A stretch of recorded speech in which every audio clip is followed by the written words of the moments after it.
Welcome to Shalom World Podcast.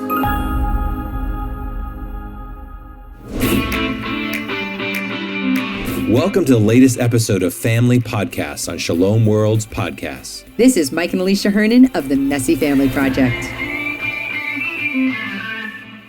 And we're talking today about an absolutely important skill, I guess, experience that we all have to have. The habit of the home that we all need. The habit of the home of forgiveness. Yes. And we started this whole series talking about parenting as a path to holiness. And on the path to holiness, you're inevitably going to stumble. We are all going to make mistakes. And really, holiness isn't making no mistakes. Holiness is repair. Yeah. Holiness is getting back up again, using the grace of God to become stronger in our relationship with our spouse and in our relationship with our children. This is really a great measure of how your relationship in your marriage as well as with your kids really looks like. We wanted to continue that conversation with our very special guest, Susan and Urby Potvin. And we've asked you to come on because you have a very particular story to tell. And Susan, you're a counselor and performer, music minister. You've been married. You guys have been married how many years? 41. 41 years. Mm-hmm. Oh my gosh. You don't even look that old to be married 41 years. Right, sure. Never had a We're fight. still in our honeymoon. But I think that your experience of the importance of forgiveness is really important. Mm-hmm. So I was wondering if we could start off by just you kind of telling a little bit about your story of your family. Sure. Well, we've adopted 4 children, 2 boys from the United States, 2 girls from the Philippines. That in itself, I think, is just a unique situation, making family out of all different personalities, cultures. But our story goes, I mean, we raised them in Catholic home, Catholic school, all the Christian supports.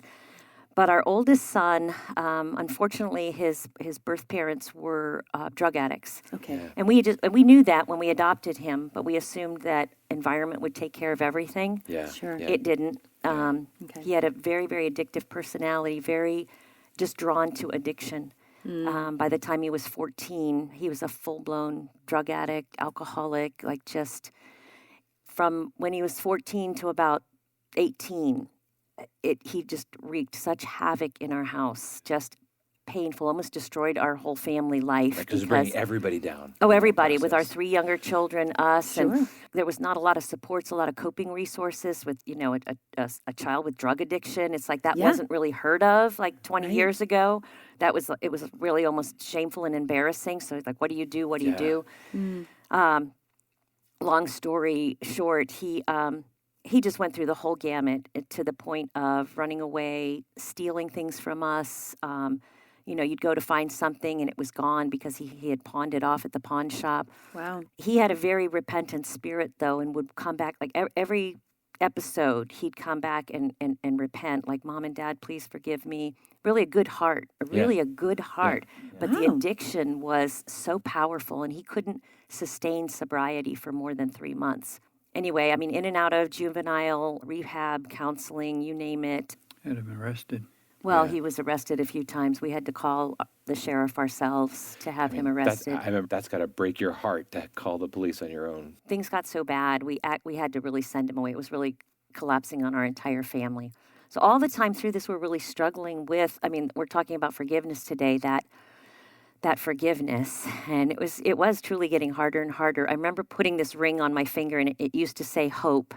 And I made a covenant with the Lord that I would never, ever, ever give up hope on this child. Wow. And there were some times that's the only thing that kept me going and us going in our prayer. And I think through all of this, God was teaching us exponentially how to live through this, how to hang on to this son, even though he was doing all these horrendous things to our family, almost destroying our family life. Yeah. Because since he was adopted, there was some gut level feeling in us that, he had already been, in a sense, rejected once, not rejected, but his birth mother just couldn't care for him. Rejection. Yeah.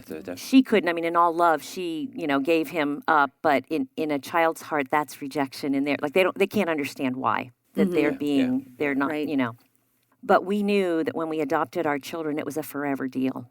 Yeah. And there was no way that we could turn our back on him. Right. So trying to learn this lesson of how do you try to keep loving them, forgiving them, but yet holding all the boundaries and letting the consequences happen was very, very difficult. Now, Urby, I know that a little bit about Justin's story is that somewhat his life has been somewhat turned around. I don't know if you could tell him about Yeah. that turning point. When we sent him away, we sent him to Arizona because there was a place there that really catered to addiction in a different way, which is a heart sick program, which it was run by former addicts. Okay. And they had an 18-month period that they would train and work with them. And he did that for a number of years, not a number of months. And he got more privileges. And then at a certain point, he went out with the boys for a drink. But knowing my son, he cannot just take one drink. So he got a few drinks, and then he went back to the halfway house. And the policy there is that if you mess up, you're out. You're back. So he was out in the streets. So we lost contact with him, and he ended up in jail because he did some robbery, and we never heard. And we were praying during that time. It was during Lent, and we were doing novenas. We were just crying out to the Lord. We're like, where is he? We don't want to, him being a John Doe someplace, and, we don't. Yeah. Yeah. We were praying through it all, and we got a phone call from Maricopa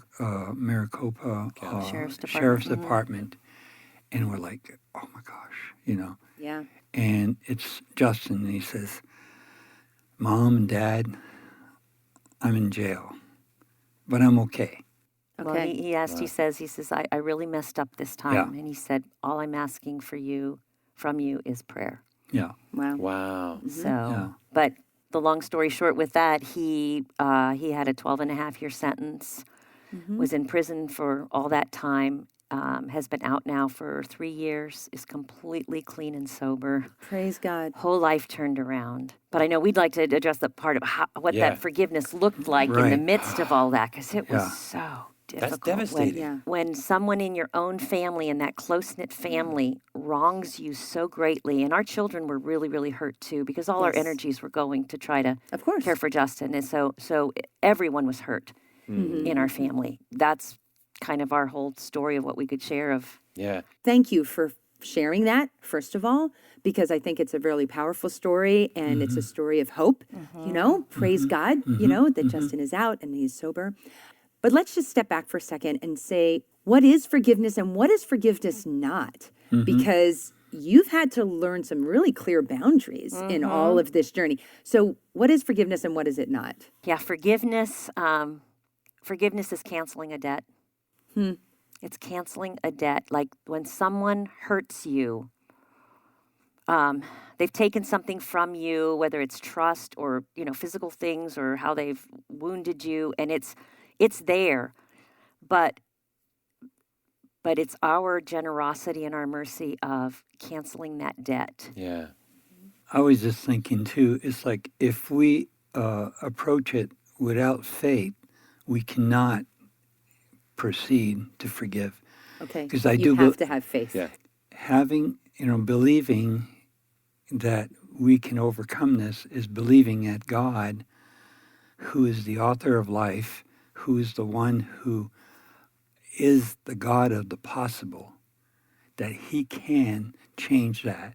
And I need to get on board with that Right. and ask the Lord to give me the gift of faith and the grace of forgiveness. But forgiveness is not the emotion. It's like making that decision Yes. and then operating out of that because we're focused on our belief in the Lord and we have a hope that God will answer. And it's because of his love. It wasn't easy. I remember one time you were out in the woods and just crying out to the Lord. Crying in Just, tears, screaming out the to neyeighbors the Lord were in looking prayer. around like, What's going on? she Yeah. was stomping like a wild woman, Yeah. But it was just like, God, Help. help. Right. God was saying, to us, it's like, hang in there. And we're like, how much more? But it's like, if we're following the Lord, Wow. he brought, God brought his son, to to the point where men crucified him and suffered. I'm trying to follow Jesus. Right. And I'm going to go through the suffering, but I'm going to have to rely on his grace. Yeah. There's Yeah. no way out. And just going back to the first kind of definition, Yeah. the canceling of the Yeah. debt. First, the assumption there is that there is a debt. There is a debt. There's something that has been wrong. There is Right. a party. We have been hurt, wounded, Right. stolen from, whatever the situation. Right. It's not saying it doesn't matter, because it does Or matter. it's saying, It I matters, should just overlook that. Yeah. No. No, forgiveness, it cancels a debt, but it's a choice, like Urby said. I love right. that it's not emotion. It's not It's a emotion. choice. So yeah, if you find yourself saying like, I don't feel like forgiving, well, no, we don't. That's right. That's a cop out, No, it's really. forgiveness is a choice, and we choose it because God forgave us. Yeah. You asked like, what is forgiveness and what is it not? I think where we get really tripped up is the fact that forgiveness and reconciliation are two entirely different things. Forgiveness takes one person. Reconciliation takes two. So we can cancel a person's debt because it frees us. Yeah, like I'm that's not big. looking to my son to change his behavior to fill my need. Okay. Only God can fill my need. Like I've been Yeah. hurt, I've been wounded. Like, and we're not talking yet about restitution. We're not talking about reconciliation. We're just talking about getting free.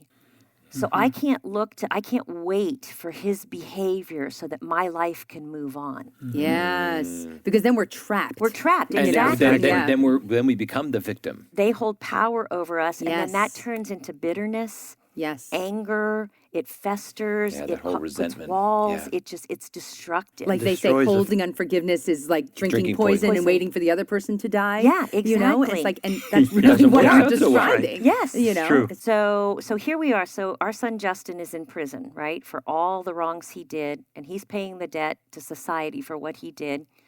You know, he made his restitution. He had to pay back things. He's sitting there in prison for 12 and a half years. If he had never had a heart conversion and changed his behavior and his attitude, if he was going to come out of prison and still be a drug addict and just abusing drugs, abusing people by stealing, things like that, we would have never let him into our house. That's right. Yeah. Yeah. You don't let someone come into your house. Like that's a good boundaries. That's healthy boundaries. And I think that's confusing as Christians. We think that forgiveness, I have to let them back in. No, you don't. Right. Right. You put up a healthy boundary that keeps you safe and releases them. And you're hopefully praying for them, power of prayer, that God will have mercy Yeah, on them. That's right. yeah. So once our son was in prison, we worked through our hurt. We forgave him, which released him. We were at peace. We could move on. Then we were in a position to sit there and kind of wait. Like we would go and visit him at the prison, but it was kind of like, Yeah. you know, Wait and see. Let's we'll see. wait Yeah. and see. Yeah. Yeah. Like we're still going to love you. We're never going to leave you or, abandon you. Right. But your behaviors can't come in to Right. this space. But so when he got to a place pretty quickly, left about a year into prison, one of the times we visit him, and he just broke down and repented and asked forgiveness. And when we choose to forgive, but see, we don't come into, like God doesn't receive us into his family until we turn and reconcile with him, when we have the fruit of changed behavior, when we turn around and say, God, I need you. Right. Yes. Yes. He's always there. God is always there. Ready He's to. always forgiven us, and he always stands in perfect love for us. Yeah. Right. And that's what we're called to do as parents Yeah. and spouses. Yes. And that's, That's hard. We're not God. We don't have the perfect love. We struggle with it. But that's like what Urby said before. We can't do this without faith and hope and that love that is a grace. Yeah, yeah, because really we are so broken, Yeah. and I think that when we recognize ourselves where we're at and how much we have been forgiven, that helps nudge us on the way, right? Yeah. And you have to forgive ourselves. Yeah. I know that there's people out there who are watching this who are like, oh no, my situation is so bad. You Yeah. know, God can't fix this. Yeah. You know, Yeah. what would you say to those people? Yeah. I would say, wow, yeah, God is so much bigger than this. And if we can take in that love of the Father through Jesus, that's it. See, he's asking us to be supernatural in our love, Okay. beyond our human capacity. But that's what parents, Christian parents, are called to be. Yeah. And our families are schools of virtue. Yes. Like I love how Irby was talking about it's when we came together in this covenant. It's not all happy and rosy. Yeah, It's like, yeah. no, this is like, I call it like sandpaper ministry. It's We bring all our garbage, we we just do, dump but it. this is if we can stick together with that covenant. That's why covenant is so important, and I think it's why I made that like covenant to God. I would never give up on Justin Yes. because I needed something outside of myself that would hold me accountable to not run away from this when it got hard. Right. Like what I say, and I speak a lot about this. I speak in a lot of different ministry settings, but I like to give a visual example. Like the way we're called to hang on to our kids is you don't hold them like this, like a handshake. You hold them like this. So try that. It's like just try that. Like this. Now, if I'm Try the to pull kid out. and I let go, Right. it's like So if I'm Papa's like this. still hanging I on. like that too. Yeah. Yeah. He's never going to let go. Right. Right. Or if I'm mama and you're the kid and you let go, mama ain't letting go. right. You don't stand a chance. Yeah. I am going to pray you into heaven. Right. The prayers matter of a what. praying parent to pray that. But see, that has to be the mercy in our hearts. We have to forgive. We have to get that grace of God, even if we don't see reconciliation yet. Yeah. Yeah. We have to live that. That's the cross we carry. We didn't only bear or like we adopted or bear children into this world.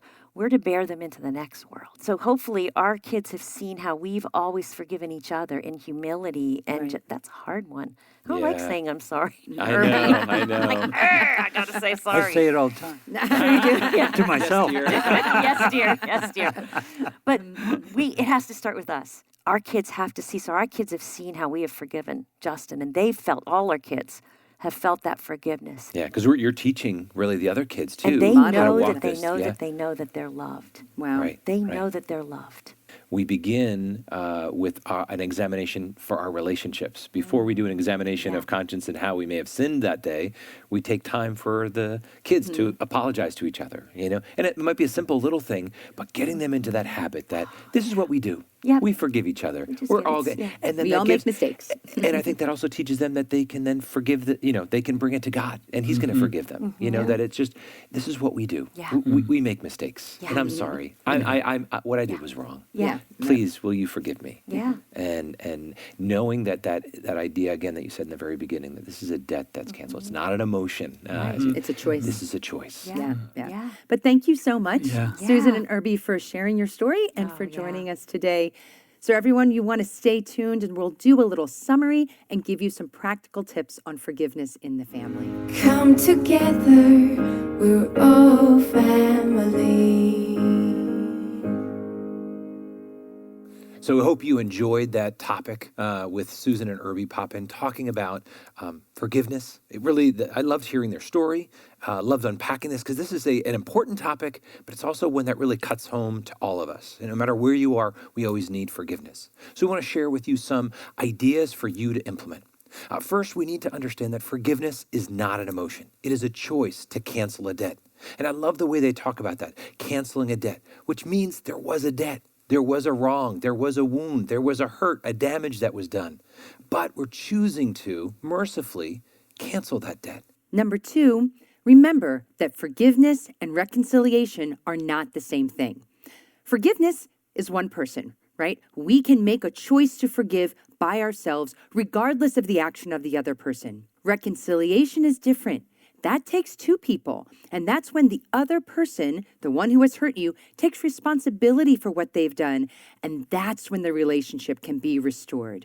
But remember, both of those require good boundaries to make sure that you are respecting the dignity of yourself and your own emotions and your own mental health. And number 3, realize that the need for forgiveness never ends. We need to forgive others. We need to ask forgiveness of God, but we also need to forgive ourselves, give ourselves grace and patience when we don't always get it right. There are so many things that we all have done, ways that we have failed, ways that we regret. As parents, we look back so many times with regret, right? We can ask the Lord to forgive us. and to forgive others. And last, in your home, create a habit of asking for forgiveness. This is something that we have done very often with our own children. And so if someone offends somebody else, you don't just go and say, "Oh, I'm sorry." And the response is, "That's okay." No, that's not forgiveness, because it's not okay. A child, an adult, needs to say, "This is what I did to you. It was wrong of me to do that. Will you forgive me?" They got to ask. They have to ask for forgiveness. Will you forgive me? And then the response is, "I forgive you."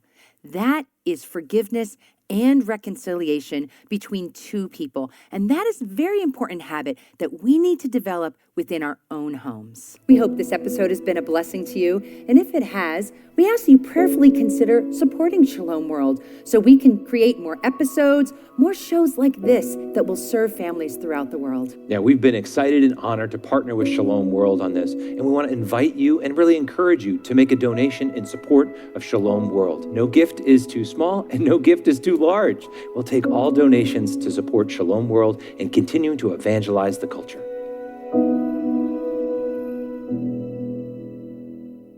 I hope this episode has been a great blessing to you and to your family, because forgiveness is absolutely so important to practice between us and our relationship with God, but also between spouses and between parents and children.